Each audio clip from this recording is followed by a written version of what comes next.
Olá, tudo bem? Bom dia. Obrigada pela presença de todos. Acho que obrigada por ter tido esse aceite. Para a gente é de grande valia.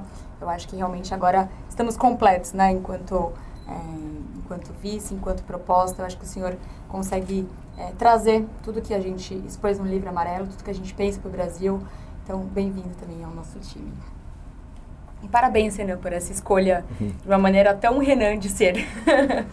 Com nenhum diálogo com o time, mas eu acho que as coisas que a gente faz são sempre muito espontâneas. Acho que hoje eu queria contar hoje para vocês um pouco a história disso. Mas eu acho que para funcionar melhor, acho que para a gente combinar aqui, vocês sabem, estou pré-candidato à presidência da República, vai haver as convenções, serei candidato nas convenções, acho que não há muitas dúvidas internas sobre isso. Havia uma discussão interna sobre o perfil do vice. Né? E nós sempre colocamos, o perfil do vice tinha que ser um perfil complementar, no sentido de que o discurso nosso central hoje é um discurso que fala sobre enfrentamento a privilégios, combate à corrupção e destruição do crime organizado no nosso país. E alguém teria que ser complementar mostrando mestria nesse tipo de combate. Então havia alguns nomes e o nome do Haroldo já era um destes, já estava dentro do nosso leque. Então, quando eu fui fazer um evento em Caxias do Sul, eu já o conhecia, e já havia uma simpatia, já estava gostando de trabalhar em conjunto com ele no período aqui da pré-campanha, na nossa viagem no Rio Grande do Sul. Lá em Caxias ele levanta e me oferece essa medalha dele, que foi uma medalha para um ato de bravura em que ele colocou a vida dele em risco. E eu fiquei muito, a certa medida a palavra até constrangido, porque eu falei, não mereço isso, você tá louco, Haroldo? E ele foi lá e me colocou a medalha, e aí são esses pequenos momentos que a gente, enfim, pensa e fala, ok, isso aqui é histórico. Então eu convidei ele para ser vice na hora. Foi basicamente sem nenhum planejamento, para basicamente, né, o desespero da minha coordenadora de campanha. Em que a imprensa começou a ligar. A imprensa começou a ligar, começou a nos avisar, mas certas coisas precisam necessariamente ser espontâneas. A nossa pré-campanha, ela não é feita, e eu não quero aqui usar isso como um instrumento de marketing para dizer, mas ela é feita de coisas muito verdadeiras. Eu falo o que eu realmente penso sobre todos os assuntos que realmente nos interessam. Nós não estamos vendendo a mãe para tentar fazer o crescimento político que nós precisamos fazer. Nós ultrapassamos os governadores nas pesquisas justamente porque nós fazemos um enfrentamento ao Lula e ao Flávio de maneira clara. E eu acho que nesse instante todo mundo da imprensa já percebeu. Nós não adotamos a estratégia que, com todo respeito, os governadores Zema e Caio adotaram de ficar sempre na sombra lá do Flávio. O Flávio tem um ponto. O Flávio Bolsonaro não tem um ponto. O Flávio Bolsonaro tem apenas que devolver a casa lá na praia pro Richarlison. Flávio Bolsonaro tem apenas que se explicar para sua esposa das suas aventuras ao redor do Brasil que ele fez com seu amigo Borcaro. Flávio Bolsonaro tem que explicar o escândalo da rachadinha.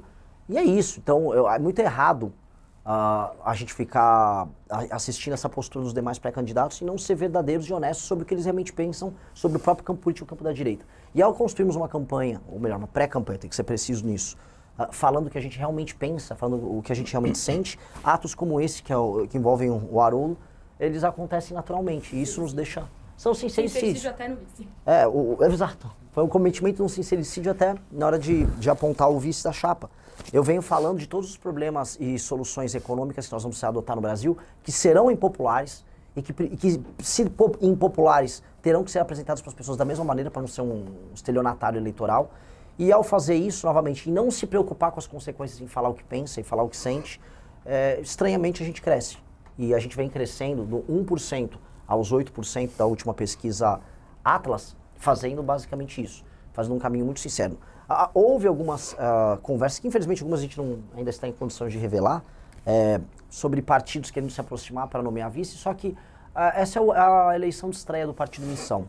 A gente não está afim, não estava em nenhum momento afim de comprometer a nossa atuação com práticas que a gente não concorda, especialmente práticas do ponto de vista eleitoral. Nós não queremos nos comportar aqui como os únicos puros, os únicos perfeitos, mas a classe política brasileira ela está muito viciada no método eleitoral presente. E a gente fala não só da compra de votos, que é a premissa, a base do modelo eleitoral que nós temos aqui, mas também de um uso extensivo de dinheiro, compra de influenciadores que não bate com a gente. Então a gente falou, não será assim, vamos fazer uma chapa pura.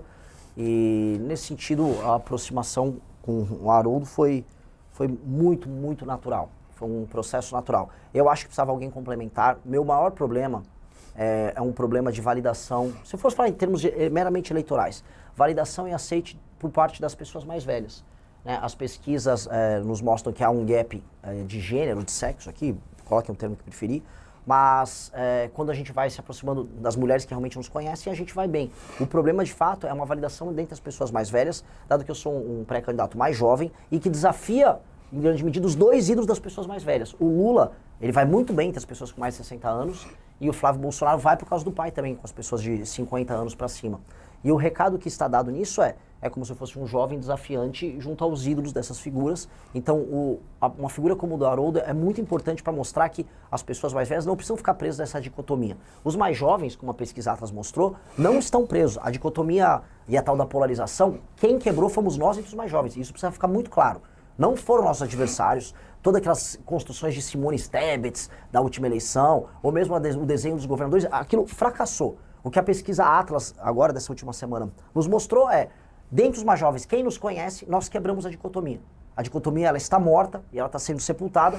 E onde ainda existe a dicotomia, com o lulismo e o bolsonarismo ainda de pé, é com pessoas que ainda não nos conhecem. Então, naturalmente, nós precisamos mostrar que há uma porta de saída para esses eleitores, que eles não precisam ficar presos no engano, que é o engano do lulismo e que é o engano do bolsonarismo. O Haroldo foi uma pessoa que esteve no PL, o partido do Bolsonaro. Ele fez de maneira autônoma sua transição até o nosso grupo político, e eu acho que isso isso serve como uma espécie de exemplo, uma espécie de paciente zero, né?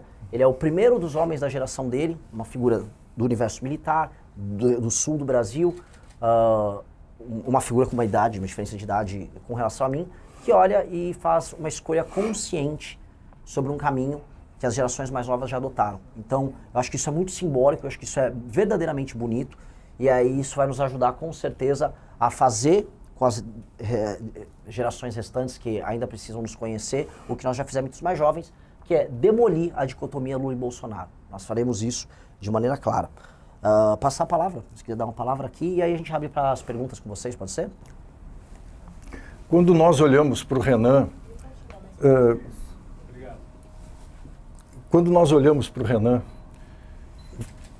olhamos e vemos um homem de 42 anos.